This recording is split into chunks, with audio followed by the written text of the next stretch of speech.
and welcome back. As always, I'm your girl, Candy Washington, and we are going to have a fun kiki about this Aspen Part 1 episode of The Real Housewives of Beverly Hills. Thank you for waiting for me. I wanted to go live earlier, but as you can see, I've been running around all day. I had auditions and work and just all this crazy stuff. God had food, so we're here now and we are going to do it. Let's jump right in. So before we dive in, my beautiful candy cans, be sure to like this video, subscribe to my channel, and share this with a friend because a kiki is always better with community. Hey Muriel, what is up? He says, hey Candy Cane, hi sweetheart, how are you? Hey Baka says hi. Hey Darren Hood, Darren says, hey Candy Cane, I was disgusted at the way the ladies were treating Sutton towards the end of the episode. It was disgusting. It was disgusting, but I'm going to get into everything I think about this episode. It was really flat, but I'm going to get into why I think it was. Hey Morel, Darren Hood, I totally agree with you on how cringy and rude they were treating Sutton, Garcelle, Kathy, and Crystal showed disgrace on their face. Yeah, it was disgusting. It was absolutely disgusting. It was a joke. But let's get into it. First up, I'm going to talk about the tone and the pacing of the episode because I think that's important. Like, you guys know me. I'm not going to go scene by scene. I'm going to give you the critical thinking, higher level, like, let's actually dissect this situation. So this episode, as we all pretty much know, was re-edited last week to, kind of answer everything that's been going on with Bachgate, with Rinna, with Diana, with Garcelle and her son and Sutton and everybody. So clearly this episode was edited last week. I would have loved to have seen what the original episode actually looked like. I really want to know what that would have looked like, but we may never know. This is the episode we got. Let me know, did you guys feel the tone and the pace of the show was very different than how it usually is? Like, this episode was very choppy. It was very choppy, and each conversation almost was its own little wrap-up story in and of itself. You know what I mean? It would be like Kyle and Mauricio, doing the little promo for Aspen and the agency. Then it was like Dorit and PK and her whole PTSD, regarding the alleged break-in into her house. And I'm not trying to be shady when I say alleged, because I actually believe her, but I know out there that there's been questions about that. Crystal and Garcelle talking on the phone about, the $750,000 earrings. And then we have Diana and all this stuff. So to me, this episode, the tone and the pace was very different and it was very choppy. And I'm going to tell you why. A, obviously, because they re-edited it. But B, I think Bravo is really trying to wrap up people's storylines. And I also think Bravo is really trying to, excuse me, guys.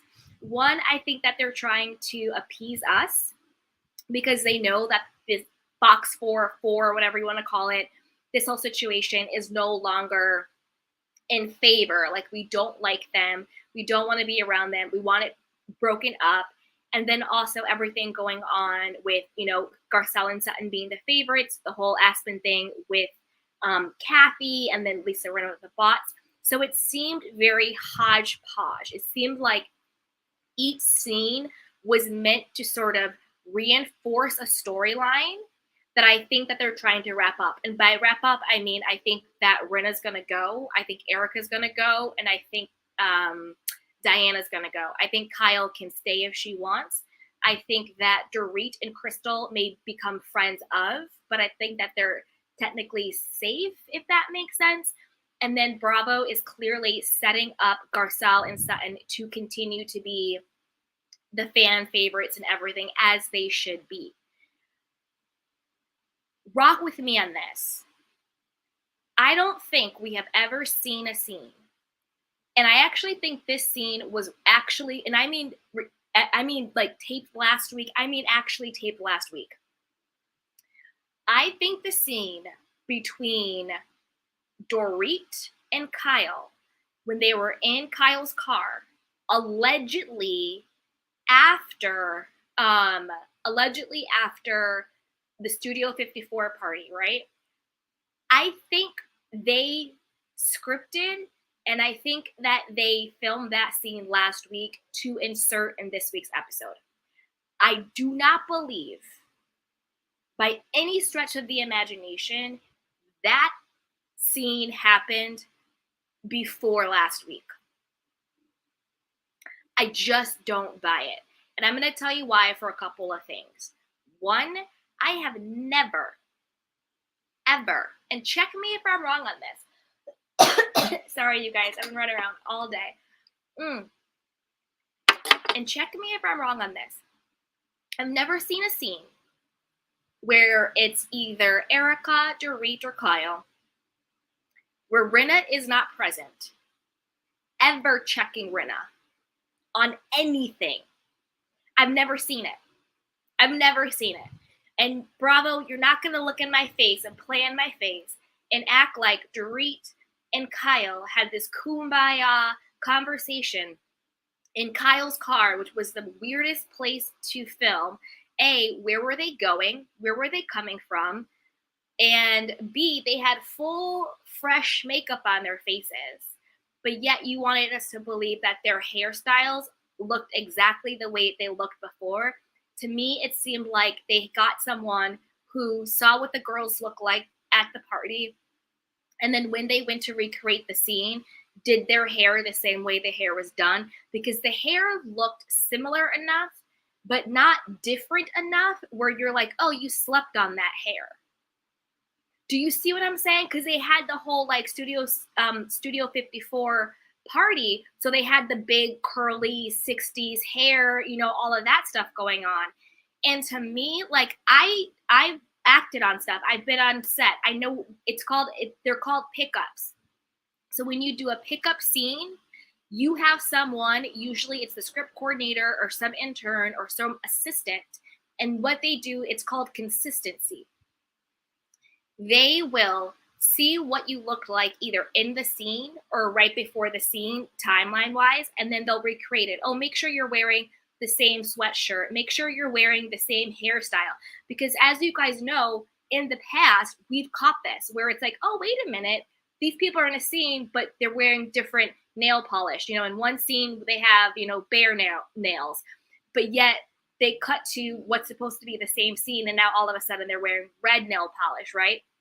Remember it happened with Rinna's daughter. She was wearing a hat. It was like some type of hat.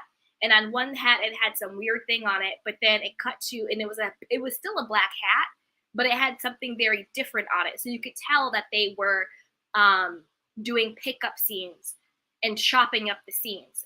Another thing, like this happens all the time. Bravo, there is no way you're going to tell me that the scene in the car with Dorit and Rinna happened before last week.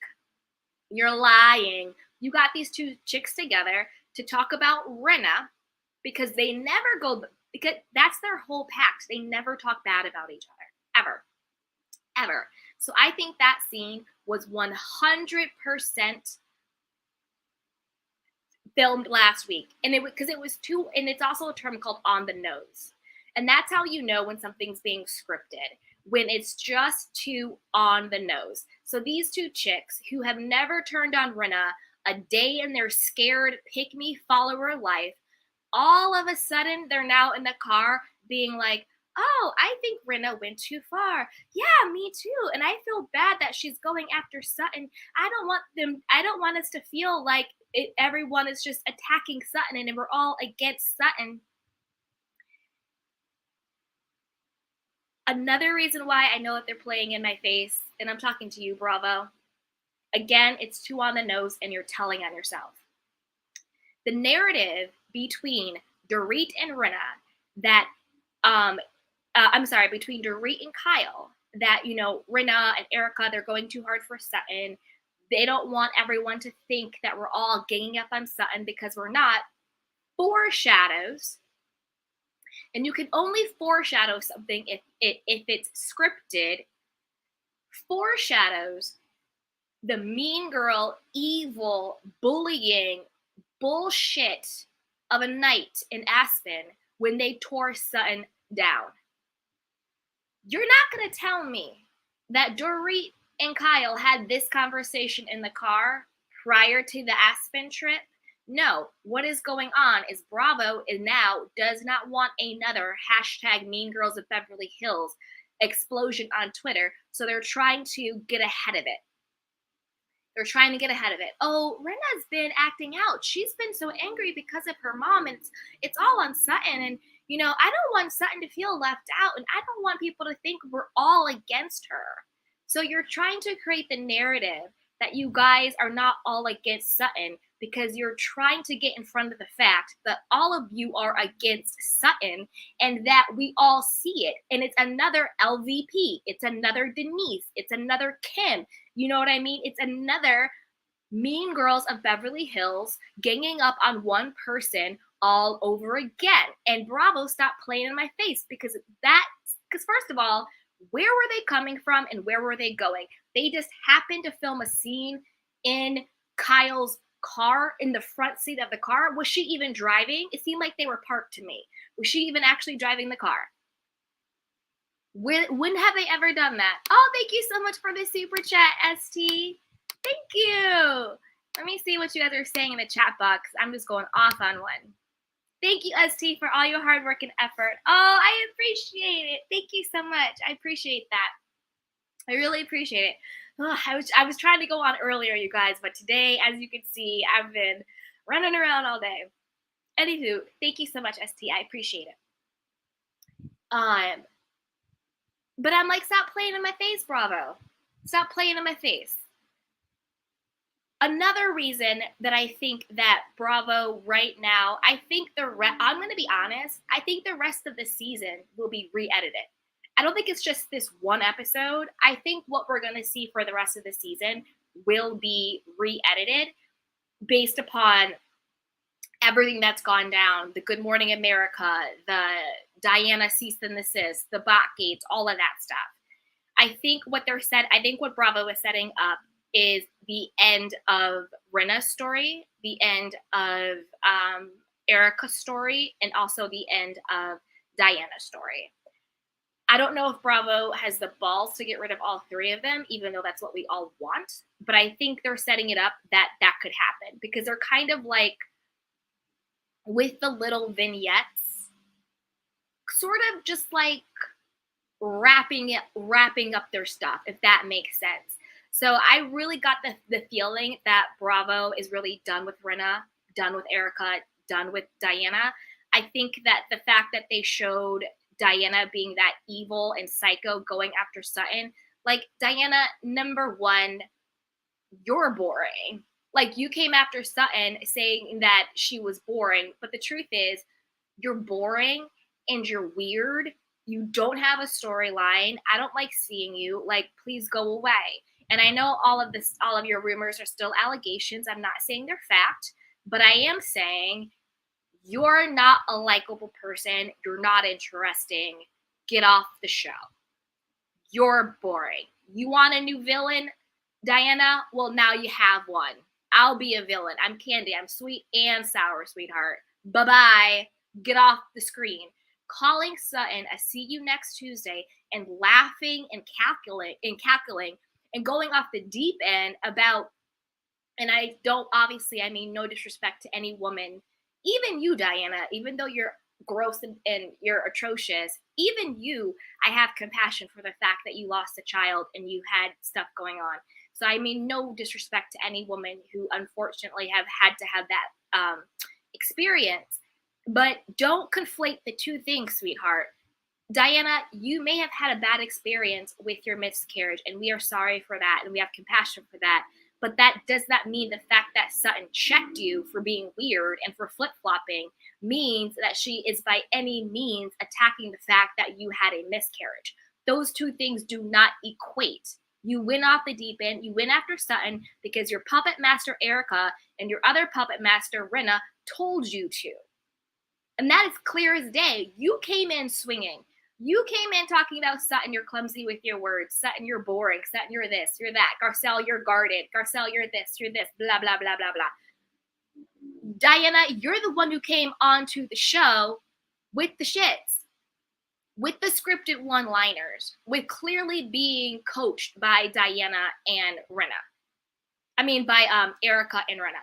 So shut up, Diana. Nobody wants to hear you talk. Nobody wants to hear you cackle. You're literally so evil that you would double down and call another woman a see you next Tuesday. That's disgusting.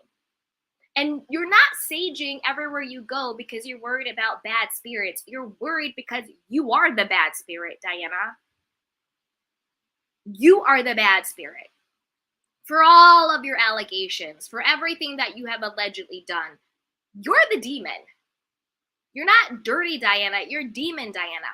You're the demon. That's why you sage everything while you go everywhere, because you know that you're the bad juju. It's absurd the way they treated Sutton. Absolutely absurd. And I'm happy that Garcelle did come to her fence and was just like, wait a minute, this is a lot. And I'm happy that Garcelle pushed Diana to be like, well, why? Why don't you like her? Why are you saying this? Because then once you heard what Diana was saying and how crazy it was just really confirmation that no, Diana, you really just came on the show with an agenda because your two bosses, Erika and Rinna, wound you up and told you that, and you actually have nothing tangible against Sutton. You could just say, I don't like you, Sutton. And it would be like, okay, you don't have to like her, that's fine. The way Garcelle said to Erika, I don't mess with you anymore. You called me a liar, I draw the line, I unfollowed you, we don't have to be friends. Point blank, period. It is what it is. But don't go off the deep end and try and paint this ridiculous, crazy, over the top, disgusting narrative that somehow the reason you don't like Sutton is because she was coming at you because you had a miscarriage. That is the biggest lie, piece of crap, nonsensical thing I've heard in so long. I cannot wait until we get rid of Dirty Diana. Let's talk about the rest of this stuff. I thought it was interesting that, I thought it was interesting that Mauricio came to Aspen with the women. Was anybody else kind of squinting at that? And I was kind of like, I wonder if we're going to see Mauricio and Dorit interact. And if we do, what is that interaction going to look like, right? Like, I want to see, since again, you know what I'm saying? We all have heard the rumors. We all have heard everything. I want to see if they're going to be any type of like shady producers showing interaction between Dorit and Mauricio, or are they going to cover and protect and cut out any interactions between Dorit and Mauricio? Like, I would really, really love to see what that interaction would be. Okay, let me see what you guys are saying in the chat box. Thank you again, ST, for the super chat. I really appreciate that. Hey, G Sawyer. Hi, Candy to everyone. Hey, sweetheart. Hey, Baka. Hello. Hi, Candy. Hey, sweetheart. Hey, Morel. Yes, absolutely. Hey, beautiful Ashley. Bless you. Thank you, you guys. I was working hard to get to you.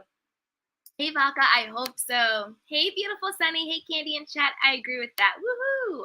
Hey, Barbara. God, I hope so. I watched the after show and Crystal was not on Sutton's side. What?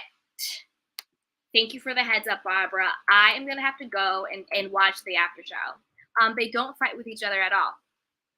Wow. Yeah. I thought in the episode, I'm going to have to go back and watch the after show to see if she wasn't on her side. But in the episode, I thought that I liked the fact that Crystal kind of was having a little bit more of a voice. But maybe that's really more against Erika with Garcelle, and we see that's coming up when Erika, her mask drops, and we see the real Erika, the real monster inside of Erika when her mask drops, and she's just like What, she's like, oh, you want me to give it back for appearances? Why does everybody think I'm supposed to feel a certain way? I don't give a shit about anybody but myself. And it's like, there it is.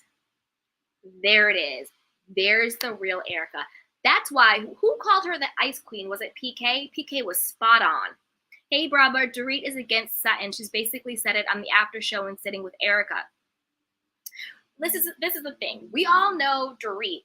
Okay, Dorit, to me, I think there is a part of Dorit that wants to sort of separate herself from the Fox Fake Four, whatever they're called, because I think even for her, it's gotten too dark. It's gotten too messy, too much. I think she's trying to keep her, insurance money from the break-in. She's trying to keep the alleged affair under wraps. You know what I mean? I'm just having no tea, no shade. I'm just messing with you, Dorit.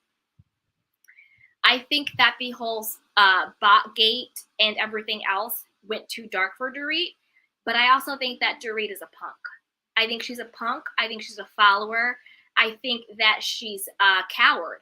So I think that even though there's a part of her that sees how evil and wrong the other people are, she doesn't have enough confidence. She doesn't have enough self-esteem. She doesn't have enough of her own sense of self to separate it. So of course, in the after show, when she's sitting there with Erika, Dorit's never going to go against Erika, especially to her face.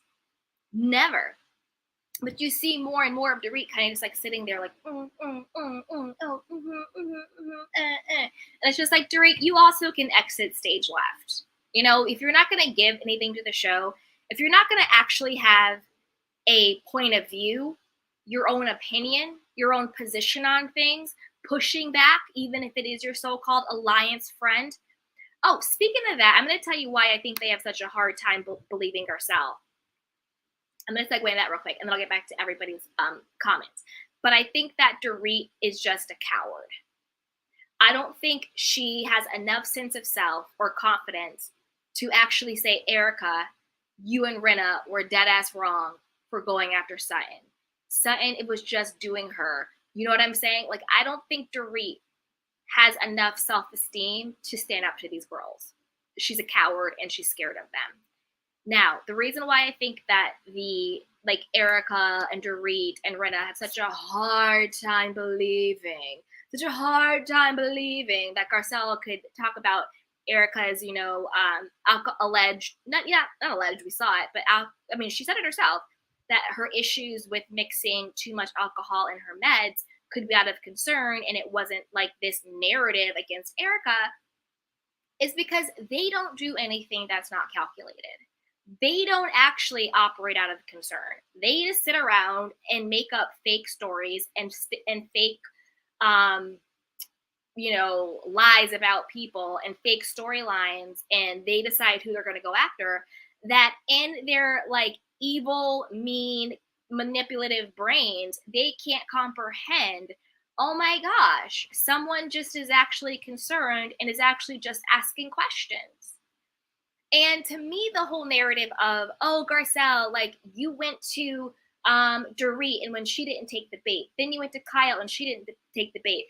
And Garcelle was like, I also went to you. And also in normal life, if you're in a group of women and one woman seems to be blacking out, vomiting, knocking her head off places, admitting to mixing her medicine and alcohol, hitting on your child, cursing out somebody else, of course you're going to ask the women in the group, hey, what the heck is up with this chick? That's not meddling. That's not gossiping. That's just normal. If I'm in a group of girls and one girl is acting buck wild crazy, of course I'm going to go to the other girls and be like, yo, this chick is off the chain. What's going on? Blah, blah, blah, blah, blah.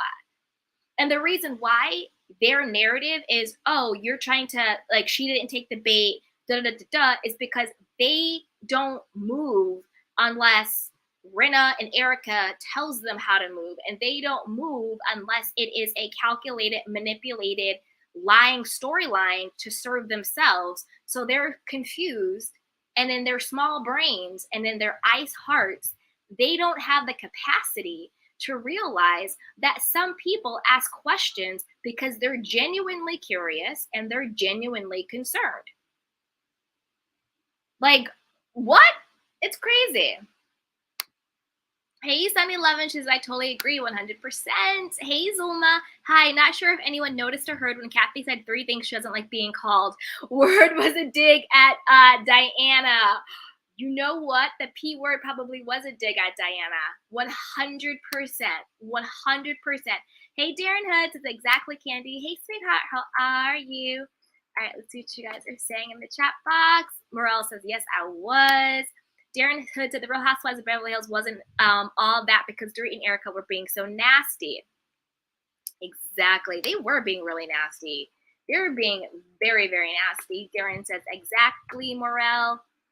ST says, I think the producers were being shady when Mauricio kept saying Dorit's name. For who looked the best at her charity. Then the producers kept showing Dorit kind of look over and Floyd or play coy. I caught that too. 100%. Hey, Morel, absolutely. Hey, Darren Hood, Dorit is a follower. Yes, she is. She's 100% a follower.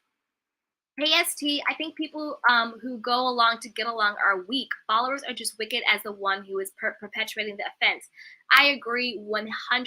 Thank you for that thumbs up, Morel. I appreciate it. I agree 100%. Marie is, Marie. Dorit is nothing but a follower and a pick-me, and she's weak and she's a coward, and she just bows down and caters to them. I am super excited for next week's episode, right? I honestly think what the producers are going to do is, instead of alluding to Kathy's alleged freak out in Aspen, I think that they are going to focus on Erika's freak out and meltdown, because I had seen like a snippet of that, but not as deep as it went until last night's preview, right? Like, I hadn't seen how deep Erika's flip out went. Like, we all saw like the little tidbit, like, oh, like the only person I care about is myself. Like, we all saw that. But we didn't see the deepness of this actual freak out. So now I think a couple of things. One, I think with the whole Kathy Aspen thing, I'm thinking Rinna and Erika went after Kathy for a couple of reasons. Obviously, the first reason is that Kathy is on Sutton and Garcelle and Crystal's side, and they want to do everything in their power to weaken that side. And Kathy, you know, we have to be honest, really strengthens that side. She's an asset, 100%.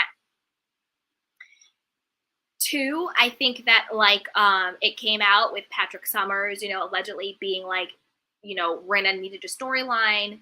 She needed to feud with someone. Clearly, it didn't work out with her feuding with Kathy because Patrick told everybody in page 6. So now she's just Sutton. So she has something to talk about in a storyline because she doesn't want to talk about, you know, all of the allegations of how come Harry lives in Canada, how come her daughters don't talk to her, like all of this stuff. How come Rinna Beauty already allegedly has lawsuits and you just launched 2 weeks ago? Like, she doesn't want to talk about all that, right? So, oh, wait, what is this? Hold on 1 second. Hey, Drew Sawyer, I always think that maybe PK and Bordeaux has something going on. Listen, it's called Holly Weird. You know what I'm saying? So they definitely could have. And by Holly Weird, that's no shame or disrespect to LGBTQI at all. I don't mean it in a derogatory way. I just meant nothing surprises me. People just do what they want to do, and that's totally fine. Hey, Baba, Rinna called Sutton slutting her on Instagram today. No way. Rinna, didn't Bravo take away your Instagram account? Didn't Bravo put you on punishment? Didn't they put you on Instagram timeout, Rinna? Rinna's a mess. Rinna is a hot mess. I also think Rinna realizes that, like, this is it. Like, this is the swan song. Like, she's, like, it's a wrap for her. I would say, I think Bravo's wrapping up Rinna, Diana, and Erika. But again, we never really know how Bravo's going to move. And again, they usually sometimes get it wrong. So I think, yes, they're kind of wrapping things up. But I do think that they're going to wait for 100% until after the reunion. And I think a couple of things with that. One, I think they're gonna see how the women show up at the reunion, what their response is gonna be, how they're gonna come out, how they're gonna come out and everything. And then also, I think they're gonna wait and see what our response is to the women after the reunion. Because I do think that Bravo is now finally starting to really listen to us more and take more of a page from us. So I think that they probably have this plan, but I don't think anything is 100% solidified until after the reunion, but it seems like that's what they're moving towards. Darren Hood, Rinna called her Slutton. Rinna, how are you calling Sutton Slutton when you were in the Room 23 book? Morel says, messy Rinna. Rinna, just go away already. Hey, Sunny. Yeah, they're still shaming this poor woman. Rinna, Erika, and Diana are the scumbags of the year. That's insane to me. That is literally insane to me. And it again goes back to what I was saying before. Like, I get why Rinna is such a mess because she doesn't have anything. You know, what does she have? Harry's out. The girls are gone. You know, QVC fired her. Rinna Beauty, I don't think anybody's buying that. She has basically both feet out the door at the Real Housewives of Beverly Hills. So, like, oof, I get it. You're so angry, Rinna. You're so angry. Erika, we all know, is just evil already to the core. And is just failing and flailing and trying to deflect from all her lawsuits. Oh, and I know that I saw people are posting, oh, like, Erika wins $5 million lawsuit, all this stuff. I saw all that stuff. First of all, I don't know why some people just believe all of these press releases that come out. First of all, she was being sued. So she didn't win $5 million. It's just the other people didn't win it. So she didn't win $5 million. Basically what happened was, I believe, Tom Girardi's like business partners, associates at his law firm was suing her because she was able to use the money that they say Tom Girardi defrauded them out of. And she had knowledge of the fraud that was going on. And the reason why the judge ruled in Erika's favor was because they did not have concrete evidence that Erika knew about, not necessarily the fraud, but that Erika did not know about the agreement that Tom had with his co-counsel. And there's a difference between your co-counsel and the victims. Those are two different things. And then also on the question was, Tom did not have a fiduciary duty when it came to his co-counsel, like the people that were trying the cases with him, which is true. You don't have a fiduciary duty to like your partner. You have a fiduciary duty to your clients, and the clients are the people who are the victims. This is just one of many lawsuits that she has. One of many lawsuits. So the fact that this one got dismissed, and of course they're going to appeal it, does not mean that she is innocent. And it does not mean that she didn't know.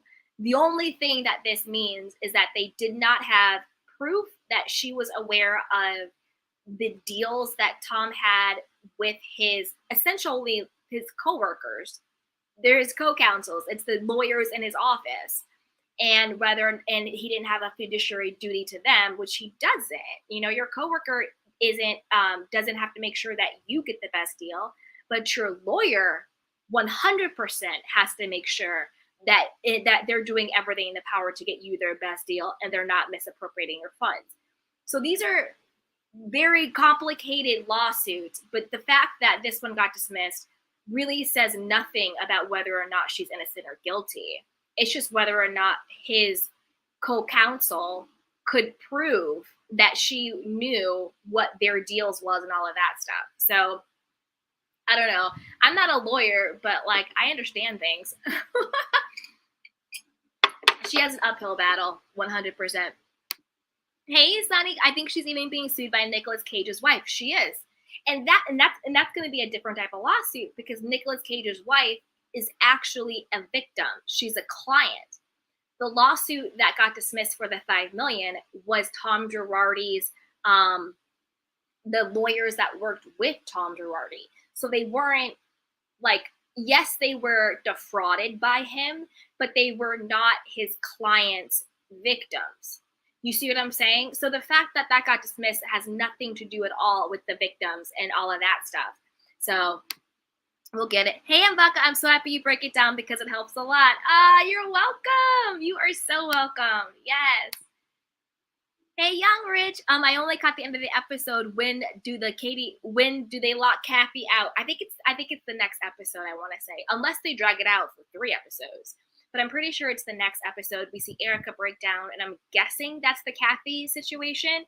But in my gut, I bet you the producers are going to highlight more of Rinna's BS, Diana's BS, and Erika's breakdown, and that they're going to minimize any of the Kathy Aspen freak out aspect. That's what I think is going to happen. Hey, G Sawyer, let's not talk about the husband. Exactly. Harry always says not Brokeback Mountain, camping in Canada. No wonder she's always angry. Yeah, and honestly, okay, even in this episode, right, when they were doing the little, it was a choppy episode because, as we all know, they edited it this week. It was a very choppy episode, and in the scene where she was going through her mom's stuff and with Harry, it was almost like they were more like 2 friends hanging out than husband and wife. There was no like sexual attraction. There was no intimacy. There was no there was no, like, even Kyle and Mauricio still have a flirtation. You know, Kyle and Mauricio still have a little bit of sex appeal between the 2 of them. You know what I mean? Even though allegedly he's banging Dorit and everybody else in, West Hollywood and LA. But it seems like, Kyle and Mauricio still get it in or whatever. But we saw none of that. We felt none of that between Harry and Rinna. It was literally like, it was just like 2 brothers and sisters or 2 friends just talking about one of them mom's dying. You see what I'm saying? Hey, Darren Hood, The Real Housewives of Beverly Hills after show. I don't like it. I didn't like it because of the way Dorit was slithering towards Erika over the Sutton situation at Aspen.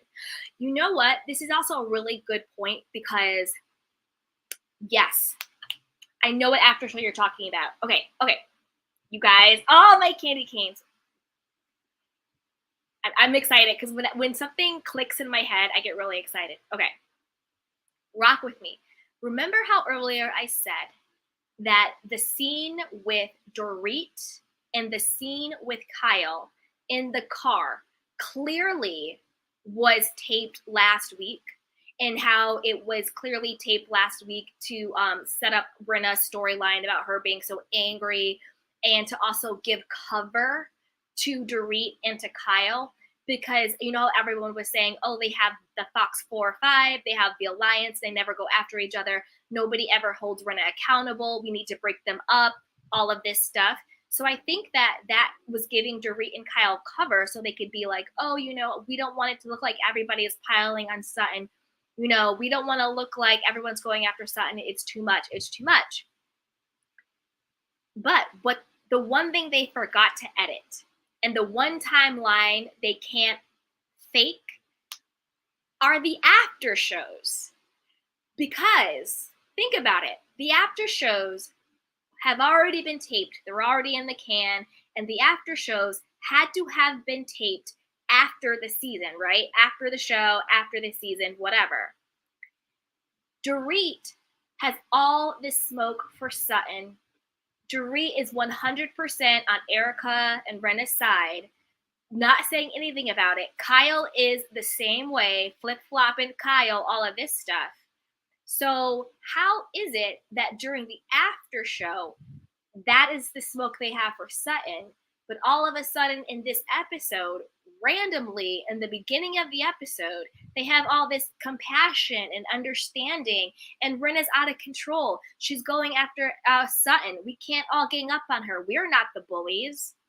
So you're again, Bravo.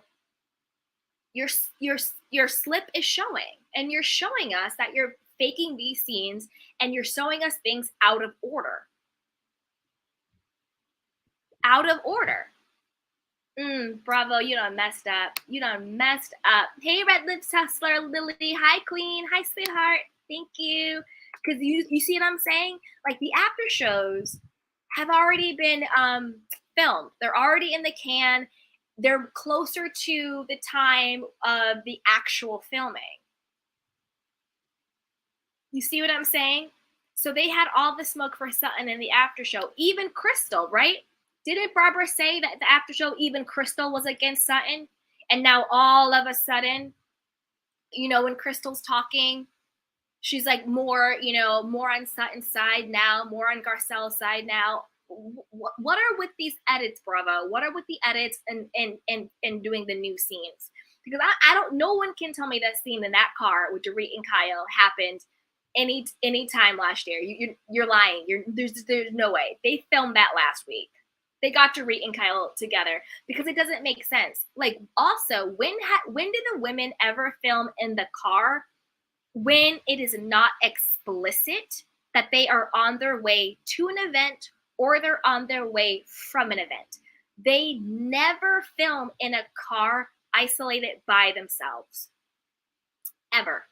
Whenever they're either in like those black town cars, the big cars, or someone's driving, but it's always in relationship to an event they're going to or an event they're coming from. They're never just cruising on Rodeo Drive in their car by themselves. Ever. It doesn't make sense. Bravo, you should have called me. If you wanted to do a fake scene with them, you didn't need to put them in the car together. You could have had one of them come over the next day and like fake pajamas and like talk about it, or they could have met up for Jamba Juice or something. But filming in the car where they were going nowhere and coming from nowhere, girl, made no sense. Okay, let's see what you guys are saying in the chat box. Hey, Gloria. She goes, hey, Candy and the Candy Canes. What's up, sweetheart? How are you? Hey, Morel. Everyone hit that like button. That's right, you guys. Let's get the likes up. We've been on here for almost 45 minutes. If you're having a fun kiki, like this video, subscribe to my channel, and hit that notification bell because we give you our tea straight, no chaser. Hey, Gloria. The majority of people that watch Bravo is African American. Bloop. If we stop watching, they will have to go off the air. 100%. And that's actually a big reason why Bravo brought in Garcelle, because they saw, the ratings with like Atlanta, the ratings with Potomac, and how those ratings were so big that they wanted to add in more inclusivity. And they thought that Cherie then coming in as a friend of would help boost it. But then it came out that Cherie was allegedly skewing really bad within the African-American community because we were all like, Cherie, you're disloyal. Why are you being a pick-me to the mean girls of Beverly Hills? Like, be loyal to Garcelle. We see you, sweetheart. Bye-bye. 100%. Hey, Darren. The way Dorit was slithers towards Erika in the after show tells us fans more about Dorit is scared to defend Sutton after what happened in Aspen. I told you, Dorit's a coward. Dorit's a coward. She's a coward. I don't think she's as evil as Rinna and Erika and Diana, but I just think that she's weak, and I think she's a follower, and I think she's a coward, and I think she's scared to go against them. Hey, Baka, but the after show is in real time, right? I don't know if the after show is in real time. I don't know. I always thought the after show was just something that they taped after the women watched the episode, not necessarily after the episode physically aired to us. You see what I'm saying? If that makes sense. But I could be wrong. But again, it's still an after show. And clearly, even if the after show is in real time, it still tracks, because if it's in real time, that means that when Dorit was slithering with Erika after the after show was before the producers made the edits. and before they filmed this fake scene with Dorit and Kyle, which was filmed last week. So either way you slice it, whether they film the after show, right after they wrap, or whether they film it in real time, Dorit's flip-floppiness, Kyle's flip-floppiness, all of the smoke they had for Sutton goes to the fact that this episode was hodgepodge, edited all over the place, and they went and filmed new scenes, right? Hey, the red lipstick hustler, she says, true. Hey, G Sawyer, Dorit slip is showing, LOL, 100%. Hey, Sunny, Dorit was never a true friend to Sutton. This is the thing. Dorit was never a true friend to anyone but herself, because I don't even think Dorit likes Kyle. Why does this cap? I don't think anybody likes Kyle except for Teddy. Who likes Kyle? I mean, like, in a genuine way, other than Teddy. You know what I'm saying? Like, you can't like Kyle that much with rumors around that you're sleeping with her husband. And you can't like Kyle that much. You know what I'm saying? Like, girl, bye. Hey, Gloria. She goes, I'm really getting tired of the Me Girls treating Sutton and Garcelle like crap. Me too. That's why I think Bravo really is rounding out Rinna's storyline. They're rounding out Erika's storyline, and they're rounding out Diana's storyline. They're really setting up Sutton and Garcelle to be the queens that they are, and really exposing and no longer really covering the other girls.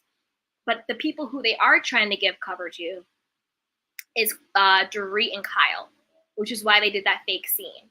So that they have it on camera, on the screen, of Kyle and Dorit being like, well, we don't want everyone to pile on Sutton. We don't want to feel like they're all ganging up on her. Oh, Rinna's so angry. I've never seen her like this. She's lashing out a lot, right? Because I think at the end of the day, they want to keep Kyle and they want to keep Dorit. And so it's giving them cover. Let me know if you follow me what I mean by that. You know what I'm saying? Hey, Joni. Hey, Candy. Most of these women are a joke and nasty. 100%. Hey, Barbara. Diana and Rinna are never on the after show. You know what? That's a good point, Barbara. I've never seen Rinna or Diana. Then again, we know Diana was never even on Watch What Happens Live. Hey, Derek. Hey, beautiful Candy. Thank you, sweetheart. Hey, Sam. I can't watch them anymore. Just so toxic. I will get highlights from you. Oh, thanks. Bravo probably won't make changes until we stop watching them. I think maybe I'm being Pollyanna. Maybe I'm being naive. But after this episode, I have more faith in Bravo that they are going to phase out these three witches. I have more faith that they're trying to phase them out. I have more faith, so I hope so. But I will say this. If Diana comes back next season, I'm not watching Real Housewives of Beverly Hills. I don't care about a cease and desist. I don't care about some BS. Girl, the allegations have been going on for years and years and years and years and years and years and years and years and years. Girl. Hey, Barbara. No, the after show is not in real time. That's what I'm saying. That's what I'm saying. Like, that's why we see through the scenes that are edited, the scenes that are inserted, the scenes that are scripted. Like, they did too much foreshadowing in this fake scene. They did too much cover for it not to have been fake, for it not to have been scripted, for it had not to be damage control on Bravo's part. Hey, Derek, Sutton did not reply because she is tired of apologizing. Sutton is about to kill them with kindness. I love Sutton. I love Sutton and I love Garcelle. And I'm actually really happy Sutton didn't say anything because it just kept her classy. She's tired of apologizing. It's just too much. And you know another thing? Speaking of the after show, hey, Canny, yes, Kyle is 100% jealous of Kathy. Speaking of the after show, okay, in real time or not in real time, either way, I believe it was beautiful Barbara who said that Crystal was not on Sutton's side in the after show. So we all know that was filmed way before. Then how come in this episode, didn't Crystal say in her confessional, now we have to see, when are these confessionals actually being filmed? Didn't she have Sutton's back in her confessional in this episode when she made the point? She was like, Sutton's tired of apologizing. Like, she's apologized over and over again. And at this point, Diana just wanted a reason to be mad. And then they flash back to Sutton apologizing, being like, let's start over. I take the blame for it, all of that stuff. So now we've seen, I'm gonna have to go back and watch the after shows, but now we've seen Dorit, Kyle, and Crystal in this episode take a very different position when it comes to Sutton than they previously took in the after shows. You see what I'm saying? So I think that's what the editing is now. It's like, A, Bravo doesn't want another hashtag Mean Girls of Beverly Hills. B, they want to give cover to Dorit, Kyle, and Crystal. So it's like, no, we stood up for them. We're not mean. We're not blah, blah, blah, blah, blah, blah, blah, blah. Do you see what I'm saying? It's all making sense now. Like, I knew that this episode was going to be edited, but I'm shocked at the amount of new pickup shots they shot to insert into this. Because if Crystal wasn't on Sutton's side during the after show, then how come she was on Sutton's side during this episode that just aired? In Crystal's after show, she was by herself, I think. I don't think so she could say whatever she wants. She wasn't next to like evil Erika or something like Dorit was and couldn't talk. Had to just sit there and shrivel down and basically be a fly on the wall and a yes person. Wow, my candy canes are on it. Hey, Gloria, did anyone see how Dana had her head down while she caught herself checking Sutton? She couldn't even look at Sutton in the face. I know. There's something wrong with Diana. I mean, obviously there's things wrong with Diana, but I mean, even beyond that, she's just a weird person. She's just boring and weird and not even weird in like a good way. You know, like Kathy Hilton's like kooky in like a good way. You know what I mean? It's like funny and it's great. Diana just bothers me. She just bothers me. Like, why are you licking your lips? Why are you saging evil things when you're the evil thing? Like, it's just too much. Hey, ST, what is the deal with Kyle putting Kathy in the bunk bedroom? That was a setup. That was a scheme Tom made up. Did you notice that when Kyle was talking to Kathy about the rooms, Erika and Rinna kept giving each other like sneaky looks, like, okay. Because I really think Erika, Kyle, and Dorit, or not Dorit, Erika, Kyle, who's the other evil one? Erika, Kyle, and Rinna got together and were like, I'm going to give you two, I think Kyle was like, I'm going to give you, Rinna, and you, Erika, rooms. And I'm going to put Kathy in the bunk beds. And I'm going to tell her that it's the most comfortable beds, that Lexia loves sleeping here, blah, blah, blah, blah, blah. So that she thinks she's getting the best room and the best beds. But I'm actually just going to go put her in the bunk bedroom. Because who on God's green earth would ever put Kathy Hilton in a bunk bedroom in bunk beds? Kathy's actually super down to earth. And she was like, okay, whatever, this is cool. To be perfectly honest, Kathy really is not that high maintenance. She's kind of kooky. She asks a lot of questions, but I wouldn't put her in the high maintenance category, if you know what I mean. But you could see them scheming because it's like they're saying, Rinna was saying behind the scenes. Rinna was like, yeah, I don't respect Kyle because Kyle lets me disrespect her sisters. I'm going to tell you this. If I'm hosting a party, an event in Aspen in my house, and my sister is there, my sister, hands down, is going to get the best room. Point blank, period. I'm the youngest in my family, but obviously, my sister is older than me, so my sister would get the room. A, she would be the oldest, and B, she's my sister. It wouldn't be any type of pulling for straws. It wouldn't be any, like, let's play a game to pick the best room. It wouldn't be like, oh, here's the bunk beds. It's the most comfortable. I wouldn't have a sneaky deal with these evil people behind my sister's back. It would be simply understood that if you were in my house and we're on vacation and my sister, my older sister, is with us, of course she's going to get the best room because that's family. That's family. That's no tea, no shade. That's your family. It wouldn't even be a question. And then secondly, Kathy is so much older than these women. She looks great, but she's a lot older than these women.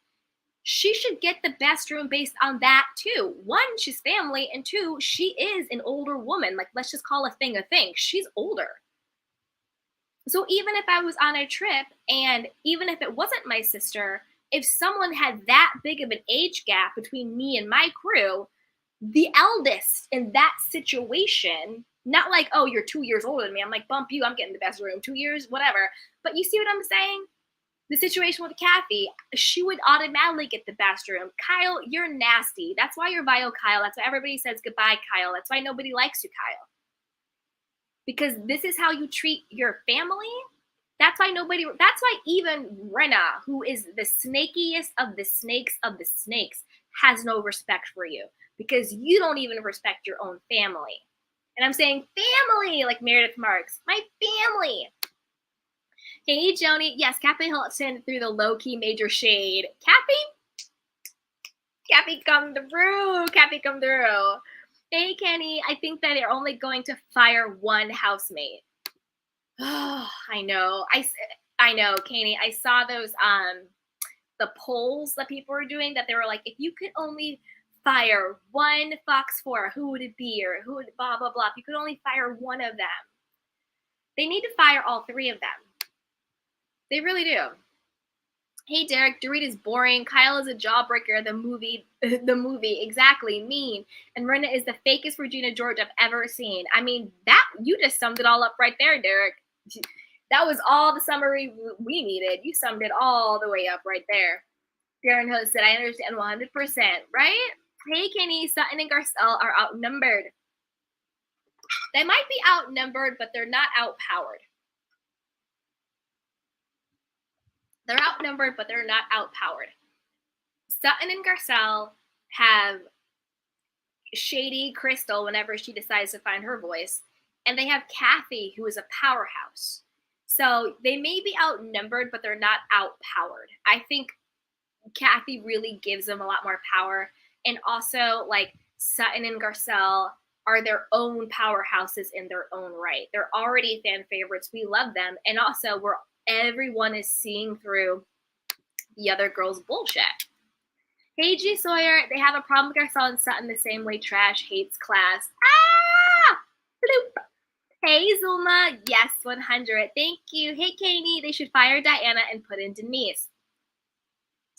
At the bare, this is what I think. The bare minimum, Diana has to go. Bare minimum, Diana. Bare minimum. Ideally, the other ones.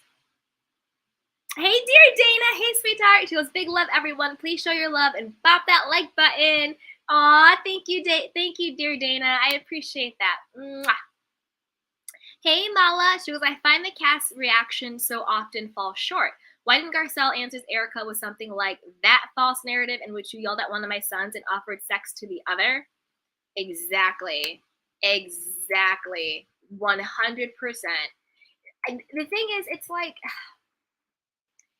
Garcelle and Sutton are continuously taking the high road, and I get it. But at some point, I need you to roll up your sleeves and really put your foot all in these women. Like the reunion, Garcelle, you better come blazing. Sutton, they called you a see you next Tuesday to your face multiple times.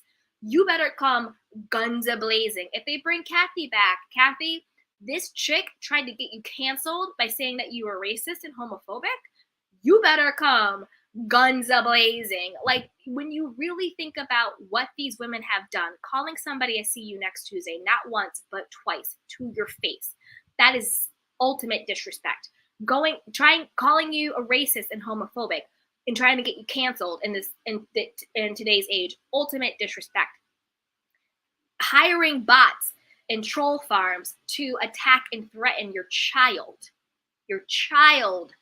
ultimate disrespect. Like, it's gone too far at this point, and they really need to be checked. And Andy, We're watching you, Andy. You can't phone it in. You can't phone it in. You can't come up there all half-baked with some intern who doesn't know what the hell they're talking about, talking in your earpiece, and you're just regurgitating, questions that make no sense, going on, being on people's sides who nobody likes. Like, Andy, you really got to do your job, son. Like, you got to do your job because you might be on the chopping block next. Andy, you have to do your job, son. Like, you have to ask the real questions, the hard questions. You have to hold people accountable because at this point, it has moved beyond just housewife drama. It's moved beyond who hooked up with who. It's moved beyond who's talking about who. Like, it's moved beyond that point. It's at a Good Morning America level at this point. Hey, Barbara, she said, that's right. I forgot about that. Yup. Hey, Joni Hood, Mean Girls of Beverly Hills. Exactly. It's the same thing. Remember what happened with LVP when they attacked her? Then they went after Denise. They remember when they went after Yolanda. It was Yolanda has Munchausen syndrome. She's lying about being sick. Oh, it's Kim and her sobriety. She's on the verge of death. Oh, Denise is lying. She hooked up with what's her face, with Brandy, and her husband is going to get mad. It's threatening her marriage. Oh, it's LVP with Puppygate. It was the dumbest thing in the world. Honestly, Puppygate and Spaghetti Sauce Gate. What? Come on now. Hey, Derek, Kyle straight up silently jabbed Kathy by putting her in the room with those bunk beds. Yeah, and I think it was calculated. I think it was calculated. I think all the girls got together and decided to put Kathy in the worst room. Hey, Monica. Hi, Candy. New sub. Yay, thank you. I love your show. Diana looks so ugly in the corner laughing. She should have been laughing at herself. Wait until she realized Bravo set her up and she helped them. Exactly. She looks so evil, cackling. I know. Hey, Dana, us Southern women know how to do it. Too much passive aggressiveness going on in Real Housewives of Beverly Hills. Exactly, Dana. Exactly. Hey, Mala, do we realize something? Even if Rinna is off the show, she will be every bit as much as a nuisance. I know. I know. Well, I don't follow her on Instagram, so I'm not watching any of that trash. Hey, dear Dana, Erika, Rinna, and Diana need to go pronto. I agree. I want all three of them gone. Crystal can stay as a friend of. Honestly, Dorit can go too, but whatever. And I want them to find not another celebrity. Like, I don't want a Kimora Lee Simmons. I don't want maybe Tori Spelling.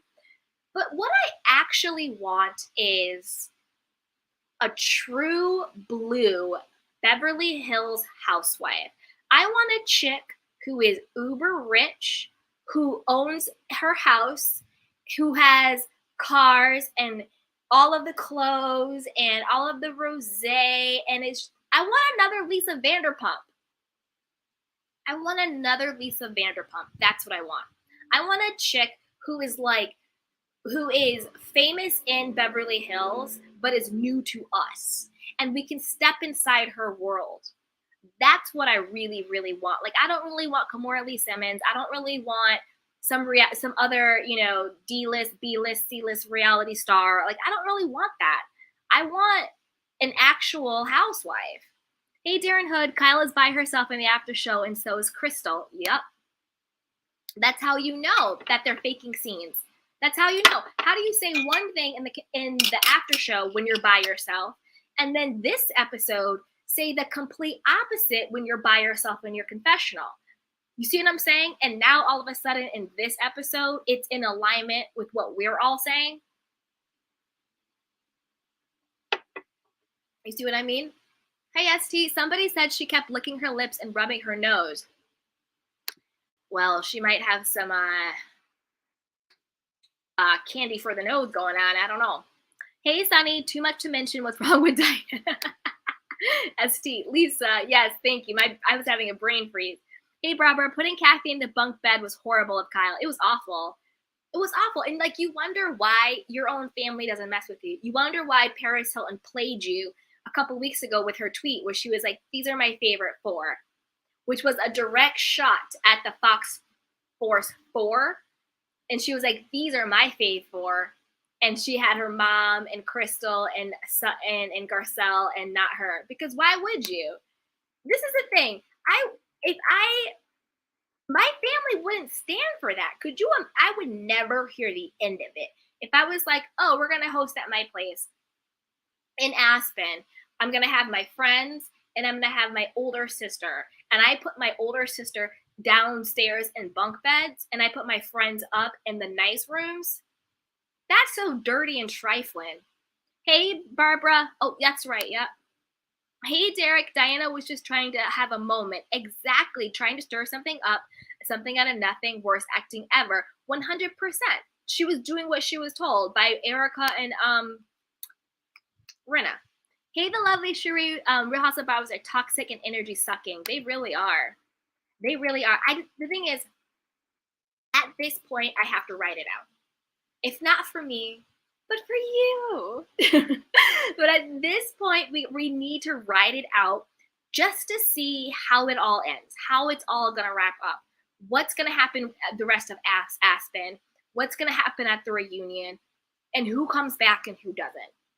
Once I figure out who's coming back and who's not, that's how I know how I'm going to move with Beverly Hills. But if Diana comes back, I'm not watching it anymore.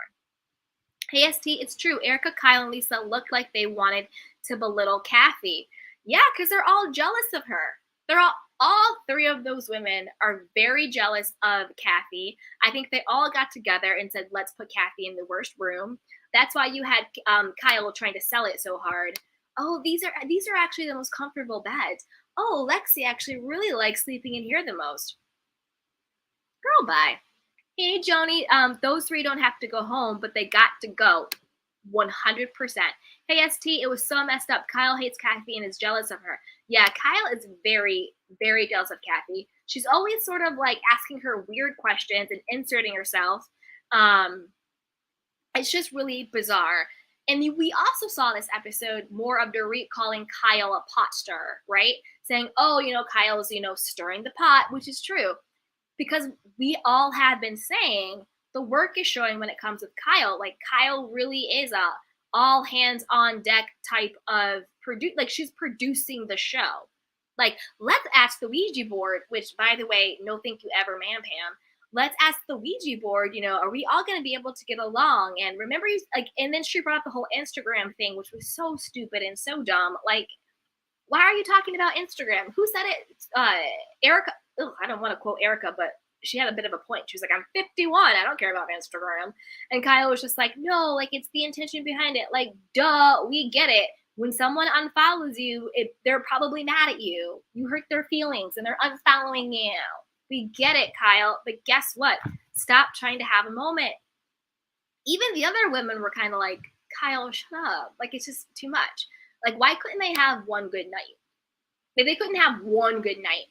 To be honest with you, let me know if you agree with this or not. Maybe I was just tired from running around all day. I'm going to be honest with you. Up until the last two scenes with them going off on Sutton the way they did, like as hardcore as they did, I actually found it a way more enjoyable episode than I have found it to be in a long time. And what I mean, even though it was clearly edited, even though it was choppy, you could tell it was this scene, cut, this scene, cut, this scene. It was very choppy. It didn't flow in any way. It was a very choppy episode.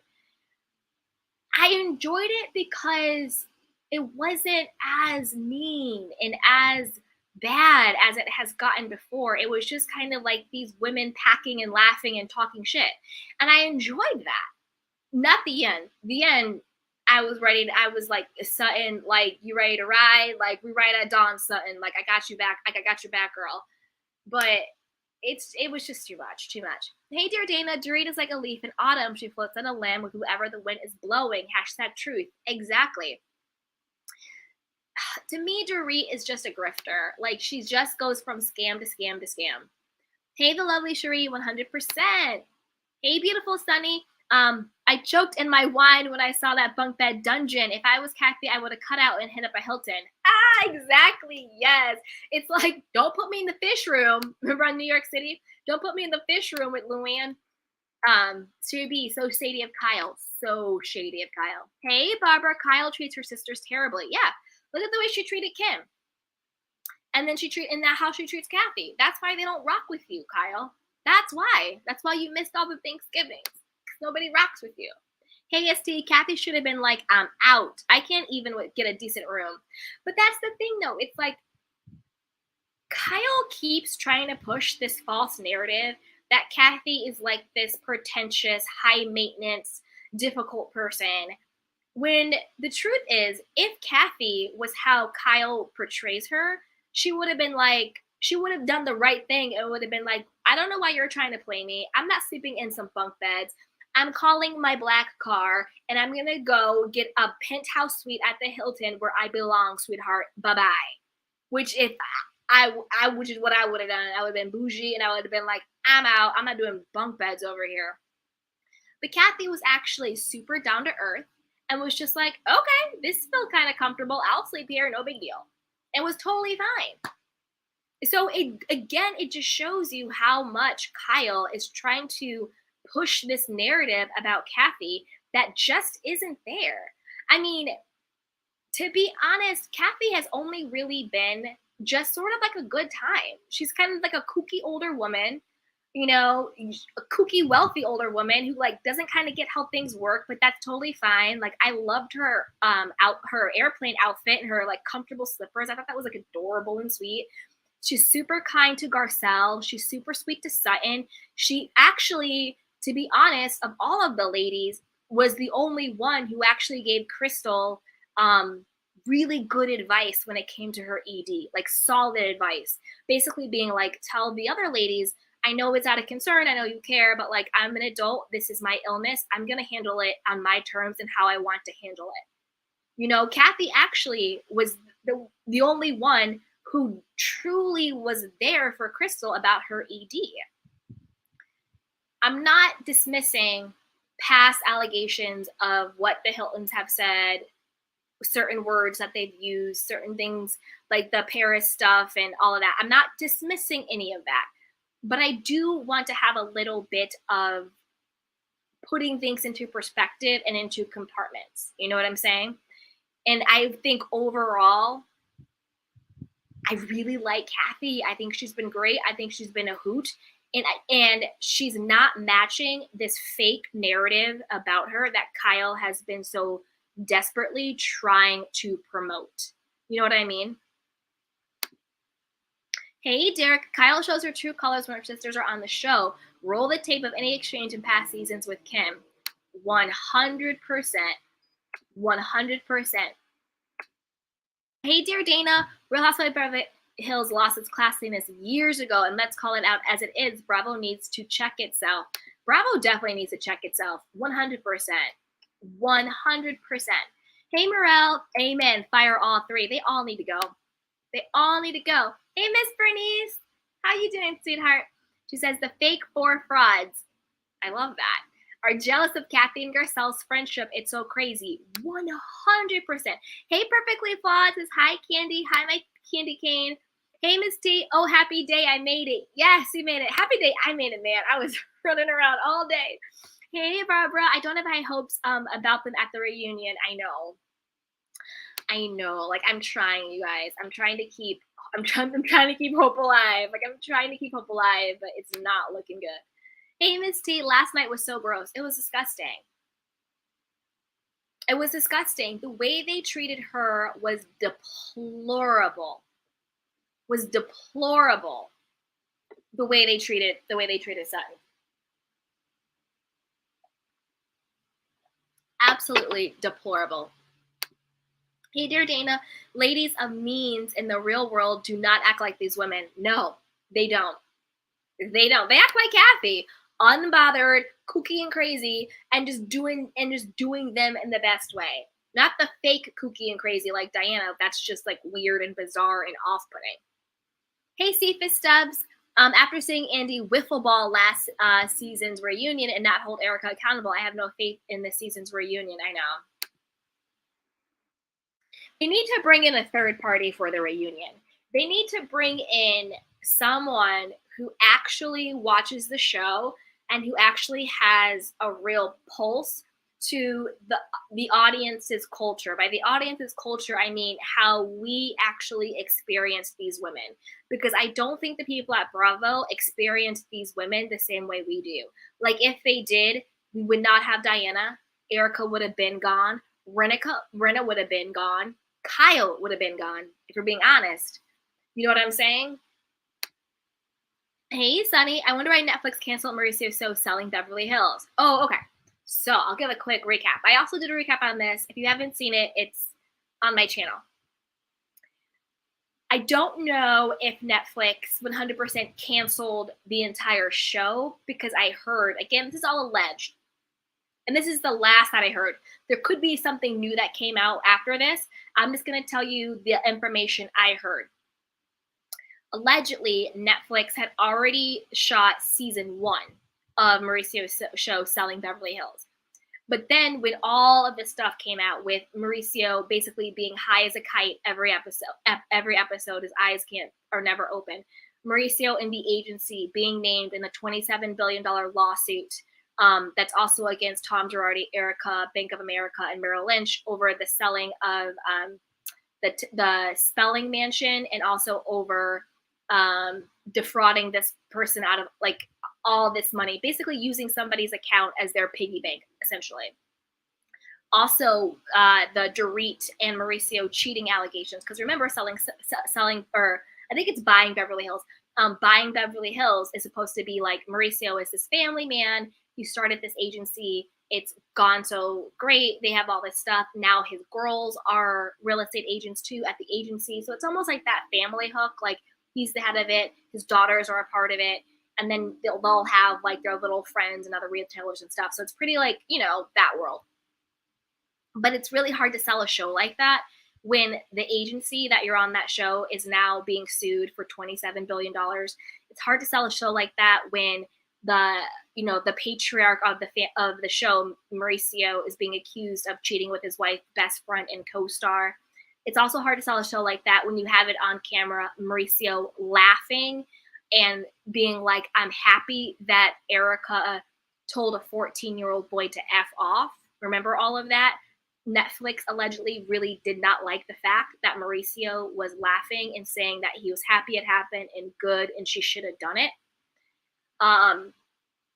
So word on the street is that they're trying to figure out either how to re-edit, do some reshoots for season 1, and then the rest of the seasons have been on pause or canceled because of all of this. So it's affecting a lot because, like I said, what has transpired in the last 4 weeks, 6 weeks, whatever, it has superseded all of the regular drama. Like, it's a reality show. You want drama.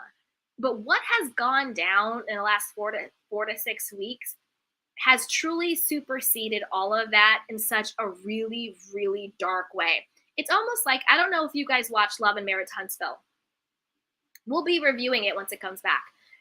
But it's almost like that, where it's like, yes, it's a reality show, but it's gone so dark now that now, like, the two people who are the main people on it are on Instagram lives talking about, you know, the custody of their children and going to court and having emergency custody battles, and it's all playing out on Instagram. Like, it's one thing to have drama. It's another thing to have darkness. And right now it's darkness. You see what I'm saying? Hey, Darren Hood. Denise said she wouldn't mind returning to rhobh if Rinna, even if Rinna stays. If Denise comes back and Rinna is still on there, I really want Rinna to be a friend of. I don't want Rinna to ever think she's back on equal footing with Denise. I want her to be a friend of, be demoted, let all the other girls get their checks, and she's getting like peanuts and doing the absolute most, and have all the girls run her for Phil. Hey, Miss Bernice. Crystal needs to go because she needs to deal with her ED. The show is too stressful for her. Yeah, I agree. I do think she needs to like take some time and like heal and get her stuff together. And also, she should be thankful that we all saw through the Fox Fraud 4, because they were really trying to come for her reputation. The narrative they were setting up was that she was lying about her ED. That's what they were trying to say. And that's a huge accusation. That's huge. saying you're lying about your disorder. Hey MJ, Crystal can go along with Dorit. In the after show, they basically were siding with Diana and her behavior. See, that shows you how heavy and fake the editing of this episode was. Because as you guys all said it, Barbara said it, Darren said it, MJ is saying, all my candy canes, my beautiful candy canes, you guys are on it. And you're like, no, in the after show, they were saying this, which 100% contradicts what they were saying in tonight's episode. Hey Darren, I don't like Kimura journey. Me neither. Like, I don't want that. I want like a real,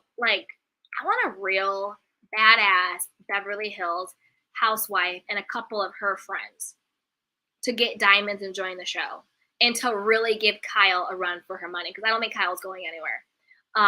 And then I would love to see their dynamic with like Garcelle and Sutton, right? Like a couple of groups and all of them hanging out, and get it back to being a fun kiki, getting it back to being aspirational, getting it back to like the biggest squabble is like, are we taking your yacht or my yacht? You know what I mean? Like, that's what I want to see.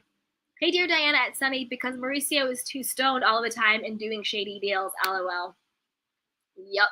Hey, Miss Bernice, they need rich women like Anna from Bling Empire. Yeah, I want real wealth. Yup, I do.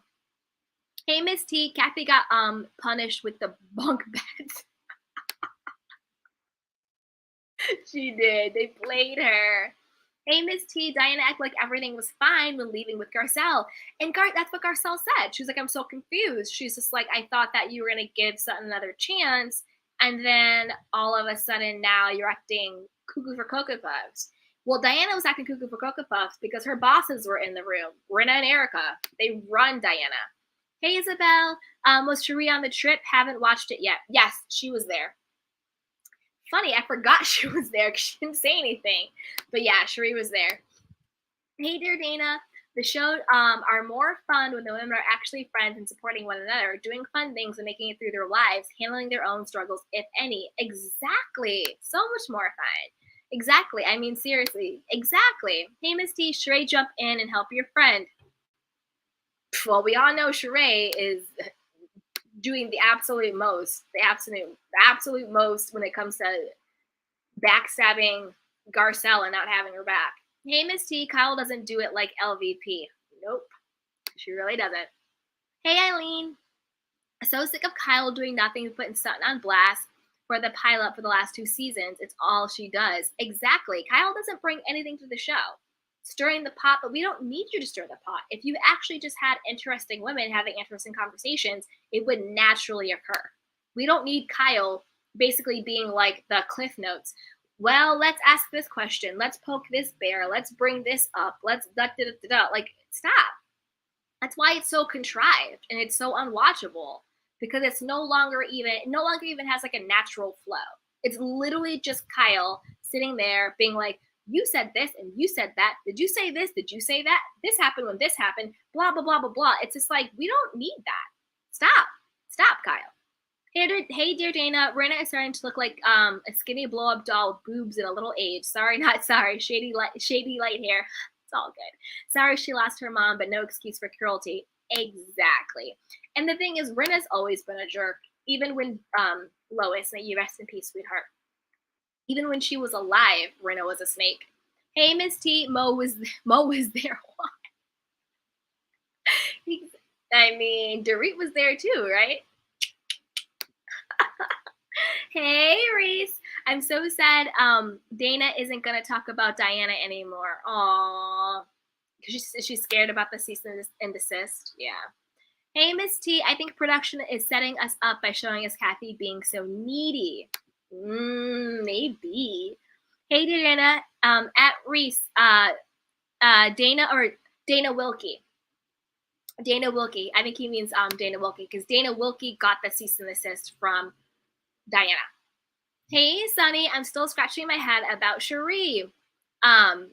She adds nothing to the show and definitely not a good friend to Garcelle. Yeah.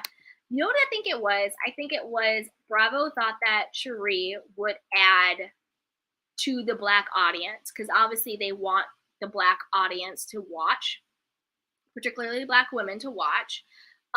So I think they thought that she would bring it in. especially because she has the whole connection to Will Smith. And then she was friends with Garcelle, but she herself, to me, falls flat. I had been trying to give her the benefit of the doubt, but after I saw her wish Diana a happy birthday, and then the interview she was doing, and now watching her in these episodes where she just sits there and never speaks up for Garcelle, it's disheartening, because I actually feel like she was good when she first came on the show, and she did speak up for Garcelle in the very beginning, and I don't know when she turned, but she did turn. Hey, Shay B, seriously, Kathy has to be down to earth. She loves a box fan. Kathy is exactly, Kathy is so down to earth. That's right, Reese. Yeah, Dana Wilkie. Hey, Darren Hood. Kathy is such a generous person. Super generous. Super. Hey, Morel. Love GSK. Garcelle, Sutton, Kathy. I love them too. I love them too. Honestly, I could have Dorit leave. I could have Crystal leave. I want Sutton to stay. I want Garcelle to stay. I don't really even care about Kyle. I like Kathy. And then I want new. Fresh and new. Hey, dear Dana, 63 room, please smash that like button. That's right. Do. Smash it, smash it. Hey, Miss T, Andy's going to have us all mad at the reunion. We're all mad. Hey, Morel, judge how a person treats you. Exactly. Barbara says, what?